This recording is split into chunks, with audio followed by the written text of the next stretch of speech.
So it's good to be with you.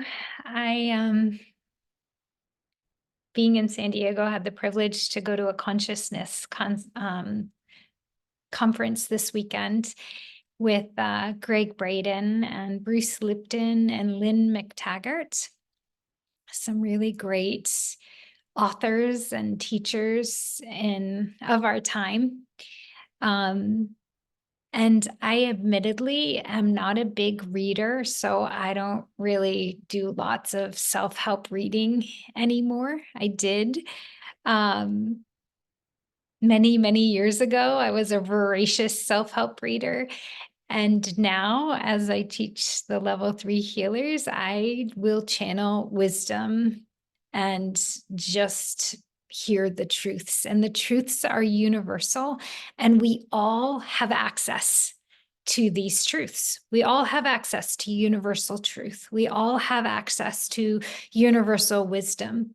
And as Greg Braden scientifically taught us over an hour and a half, the numerological DNA translation, which was really fascinating and helped us get to what we know, which is God eternal lives within the body. This is what he calls the God code. And sorry about the G word, but I'll be using it today.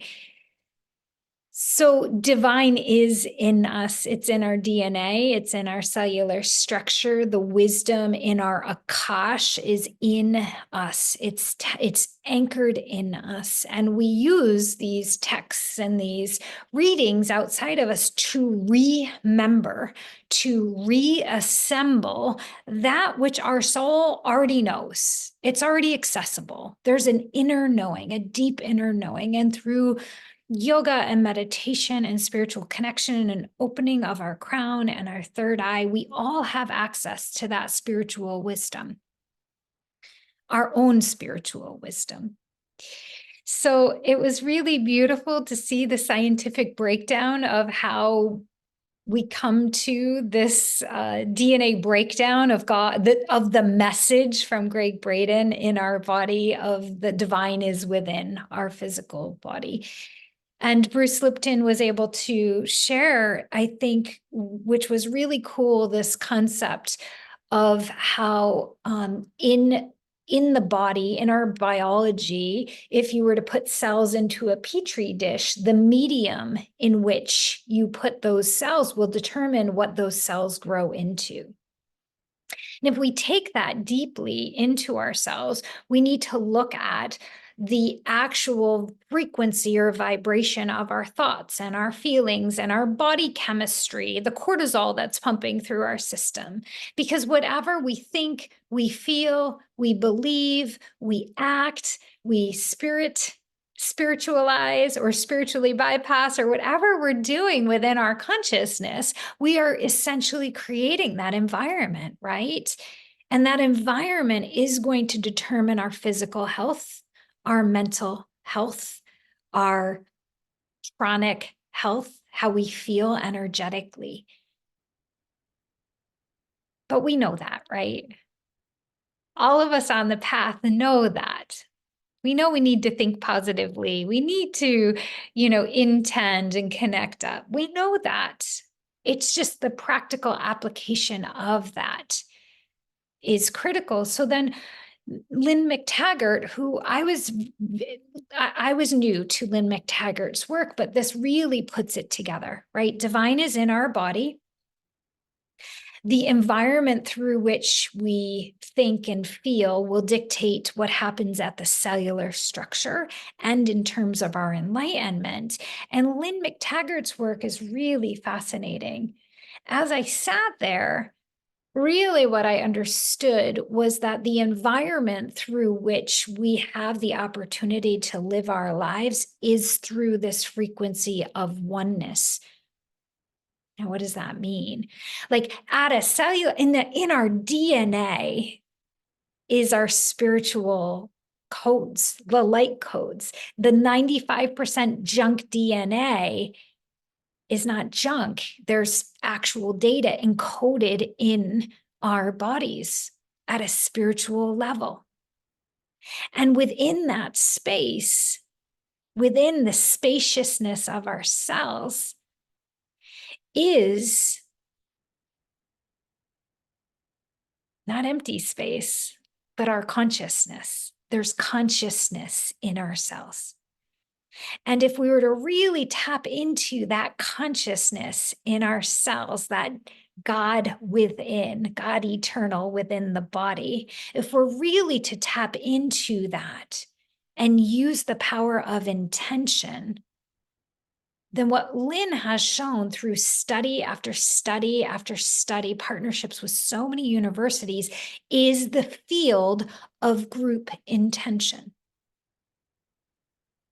So what does that mean? It means if we can go into God eternal within the body, as Greg Braden teaches, and we build the environment, as Bruce Lipton shares about, like, really, what are we chewing on? Like, we all know that what we eat is going to create the health of our physical body, but what we let our mind chew on and what the neurochemistry of what our mind is chewing on, right? So that's the environment. So God within our body, the environment through which we are cultivating our vibration, and then what we're channeling that intention, that divine consciousness to.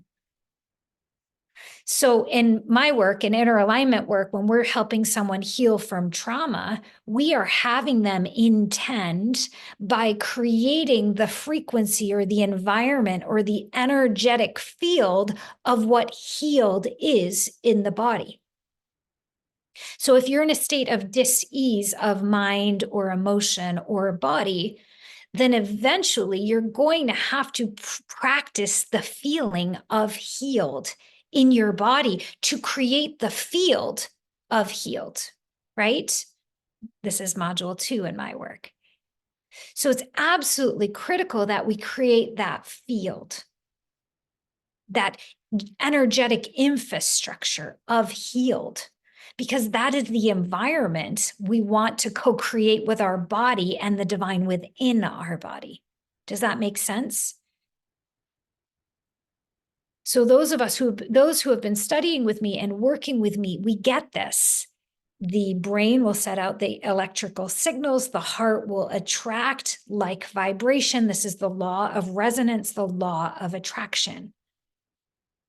But then once we are sovereign and in our sacred heart space and really practicing the frequency of heart consciousness regularly enough, and I love how Lynn said this, but I can't remember her specific words.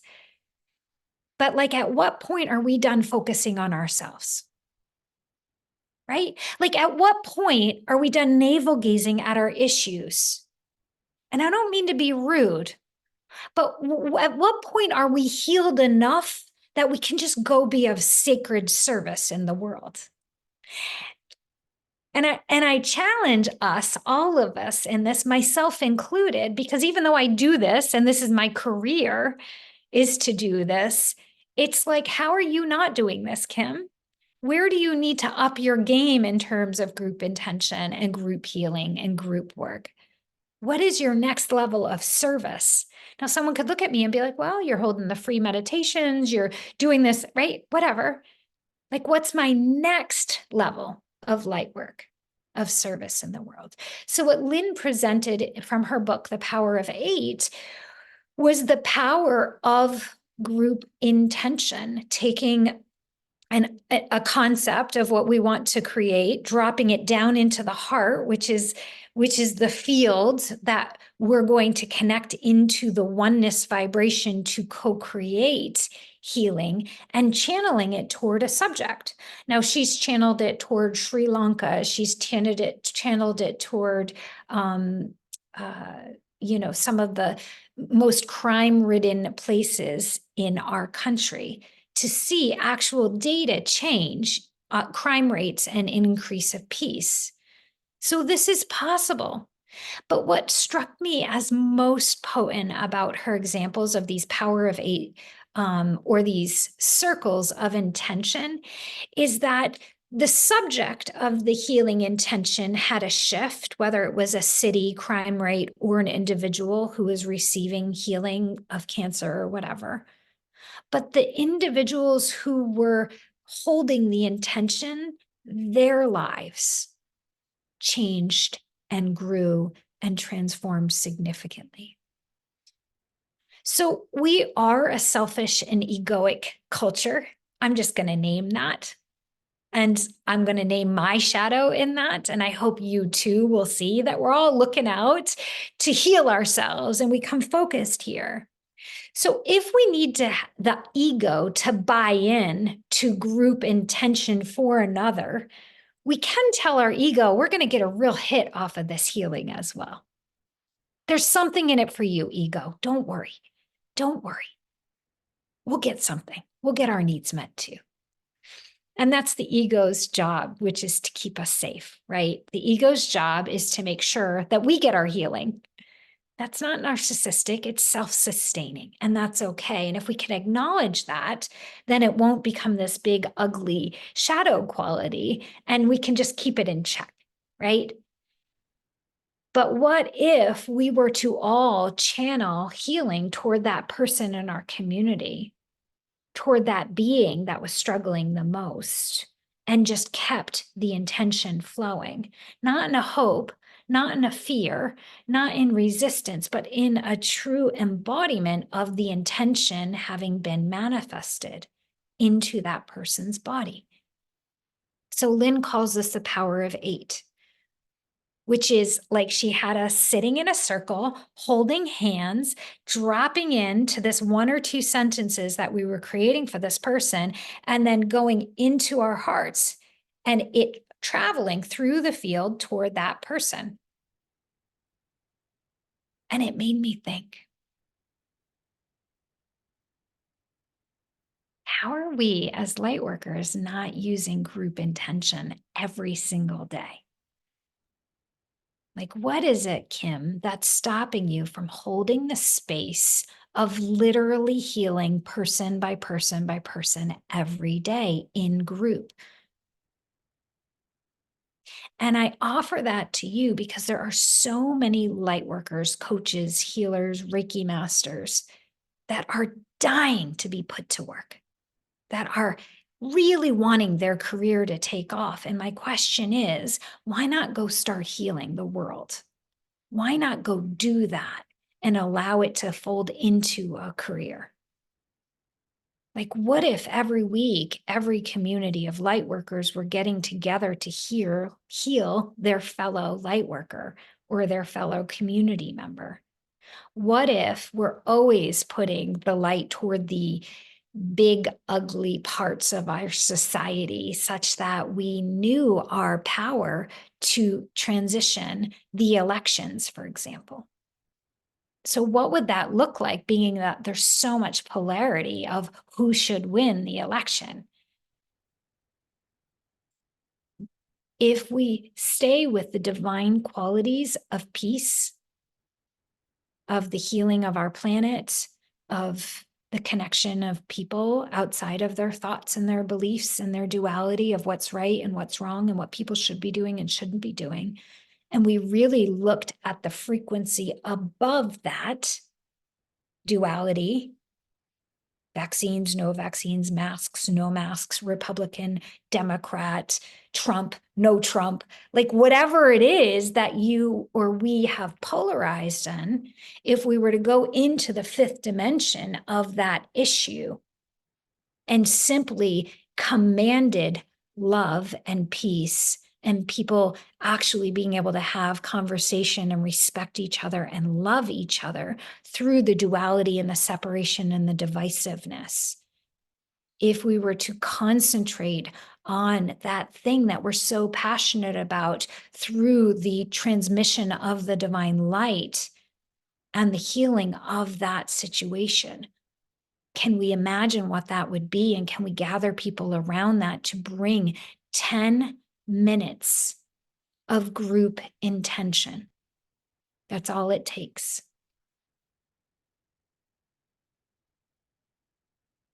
But first, we would need to start with that group intention within ourselves. We'd actually have to care to hold the light. And then we'd have to know we have the power to change any condition anywhere without spiritually bypassing any of those conditions. So, do you care about addiction? Do you care about human rights? Do you care about narcissism? Do you care about restoring peace in different areas of the world?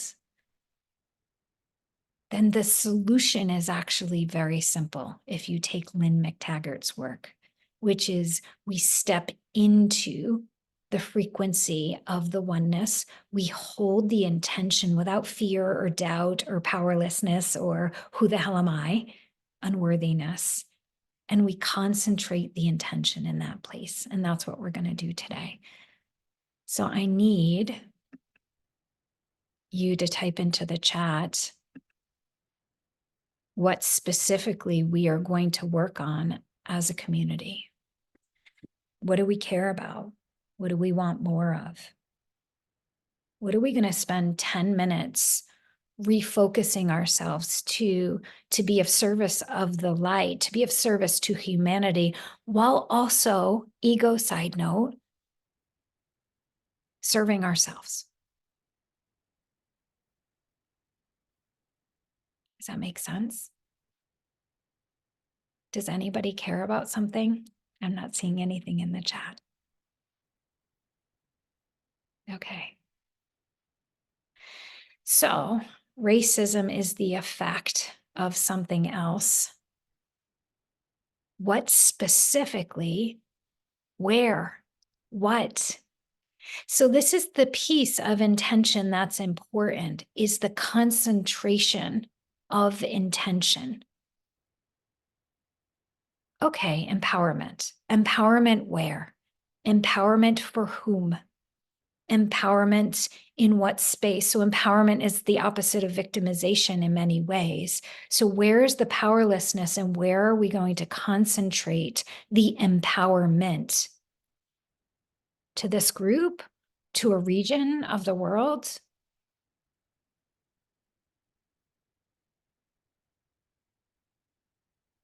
This is the thing.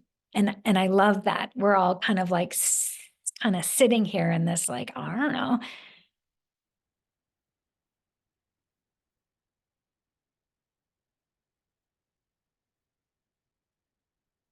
Okay. So I'm seeing empowerment for suffering victims, empowerment that we have the ability to actually change things, people recovering from substance use and other disorders, family and countries in the Arab world. All right, let's get more specific. Keep going. Clarity and decisiveness, focus, intention. What are we going to co-create?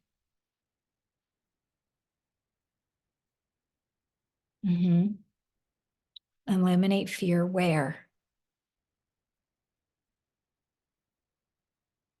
I mean, I'll be honest, I do a set of decrees every single day to eradicate interference from this planet, to heal the conditions of this world. But what if all of us are sitting here looking at a specific condition and sending intention for it to be healed? Do you see how different that diffuse intention versus a concentrated, focused laser beam of oneness and intent can be?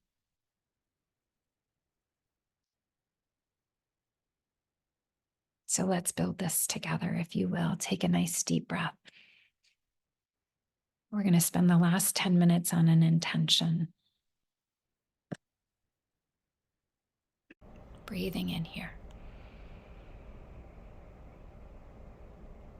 Exhaling.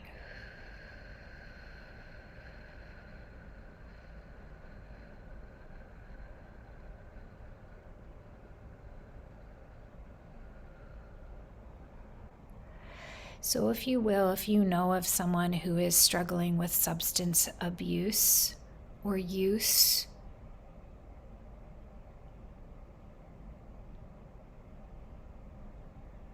if you yourself are struggling with some level of addiction and you want to be the person that we work on together, go ahead and type into the chat and type very specifically what not this condition is in your body.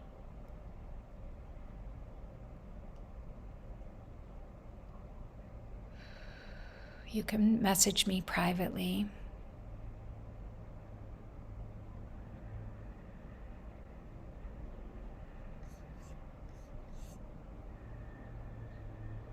So as you breathe into your heart, drop into your heart space, connecting into your soul flame, the violet consuming flame in your heart.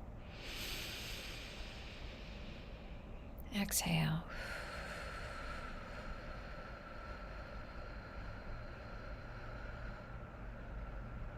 And as you connect into your soul flame, the part of you that is the divine, exhale and push that light down your spine, tailbone, legs, and feet to the core of the earth.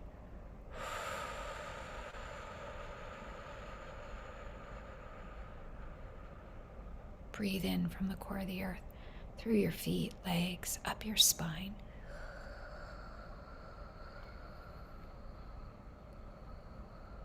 Exhale the violet flame through the top of the head, straight up to source.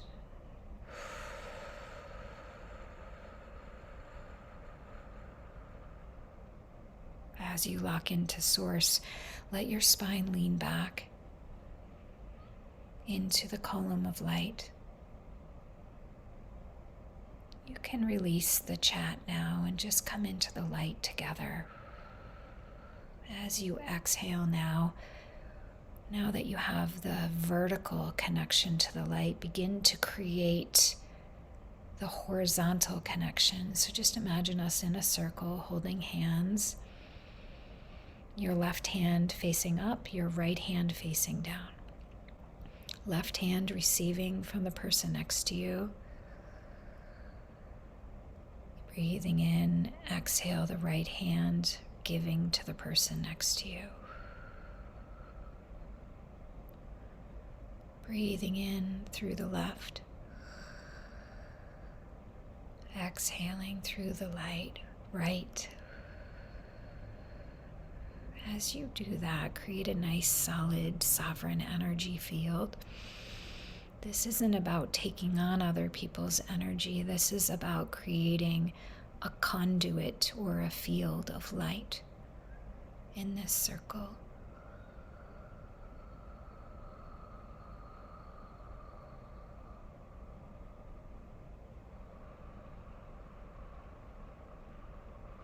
For those who are here, we're going to be working on addiction to relationship, to food, to substances, and the interference energy that comes with that. We're not going to focus on addiction and the fear and the powerlessness, though. Just put that into the violet consuming flame and allow yourself to hold the thought of each of us being sovereign, free, self-sustaining through our own light, not needing anything outside of ourselves, but being able to be that constant overflow of the sacred love of the divine. So feel yourself totally fulfilled,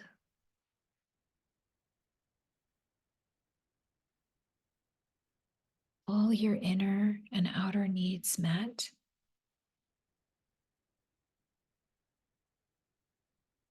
And stay focused on having all of the love and the care that you need. So addiction to relationship and substance comes from a deep sense of feeling alone or unloved. So if you can begin to intend for everyone in this circle to feel deeply loved, cared for, connected.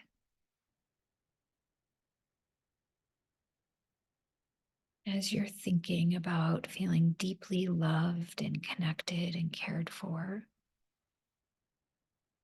widen the circle to your friends and your family and your community.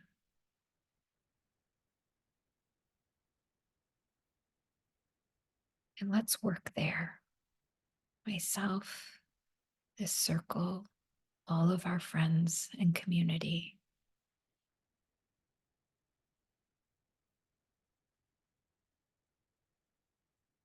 And if you can attend to the feeling in your heart and intend for each of us, for each other to feel loved,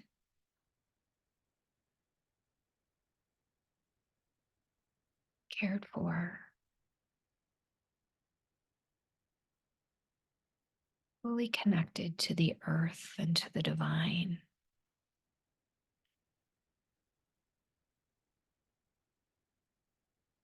Strengthened within ourselves, vertically, horizontally.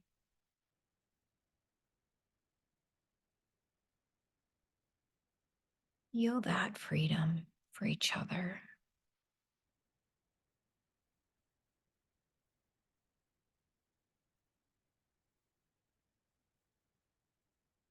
Safety in our connections.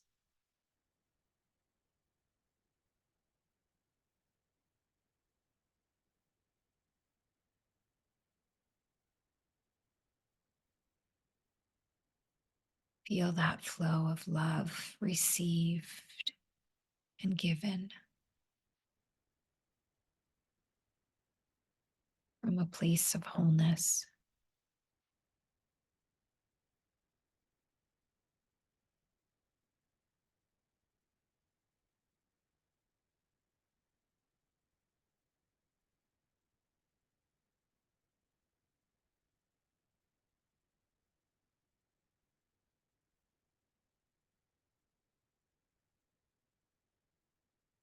Intend this for this circle. If you need to peek at the screen and just see everyone's names and faces,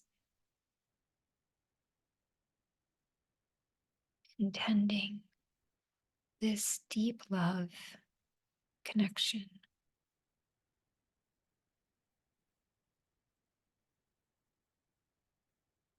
self-fulfillment,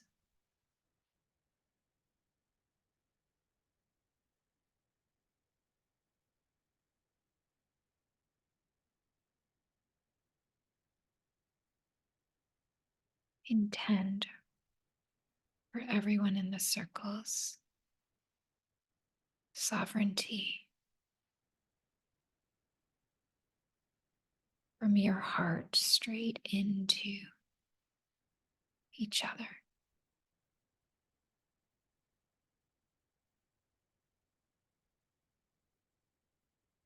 See that flowing into the families and the communities. Concentrating your mind's eye on that one person that needs this freedom and love and connection the most.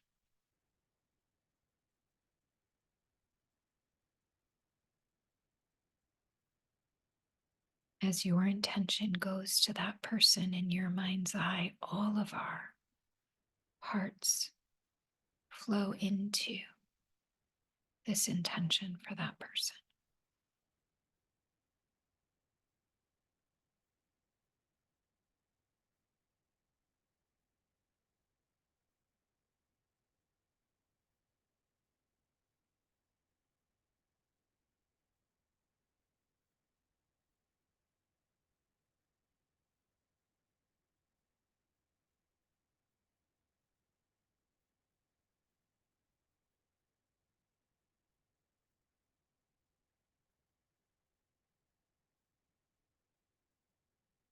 Whether it's a need for people or food or substance, doesn't matter. Just see and intend for wholeness.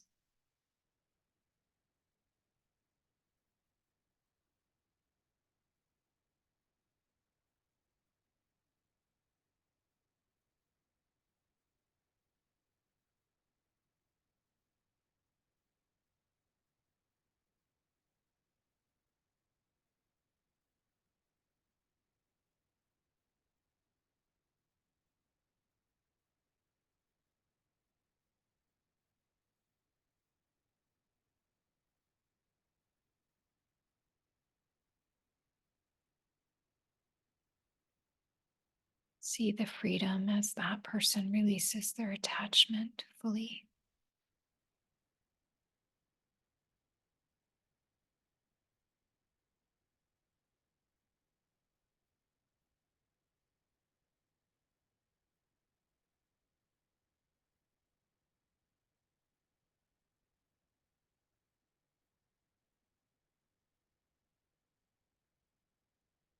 Watch the fear get melted with pure love.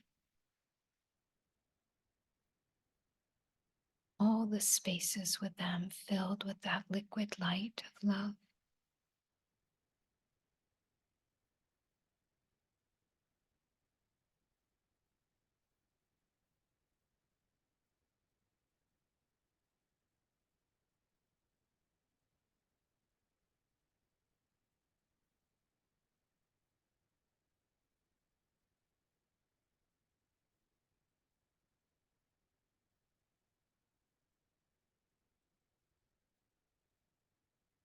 Keep concentrating on that person,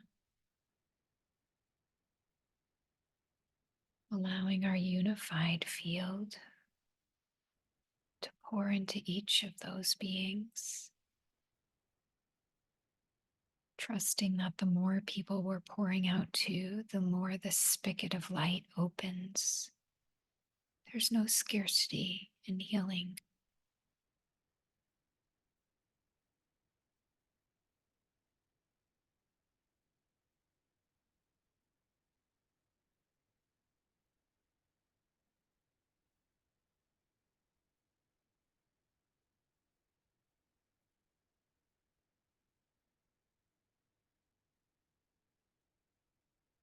Holding your attention to the intention.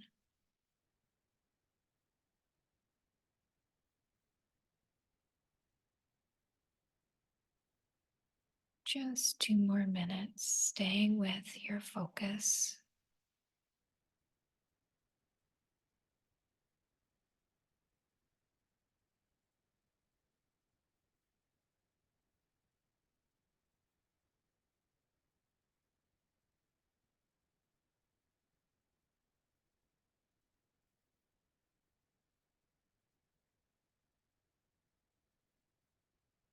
Staying focused is usually the hardest part, so stay with yourself, stay with the intention.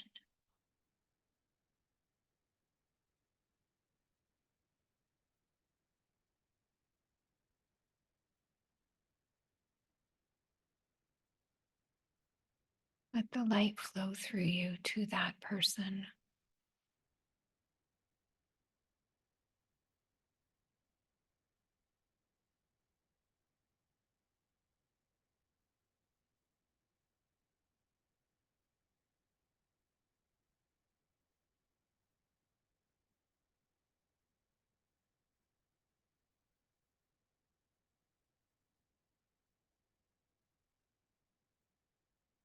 And as you take a deep breath now, allow yourself to feel that that is complete. Allow yourself to know that that service is something you can set it and forget it. Allow it to be in the hands of Source now. And if you can, just place your hands on your heart, giving a deep gratitude to the divine light and to your inner wisdom and to your ability to concentrate the light through your focused intent, which can be challenging for so many. So thank you for your service. Thank you for showing up.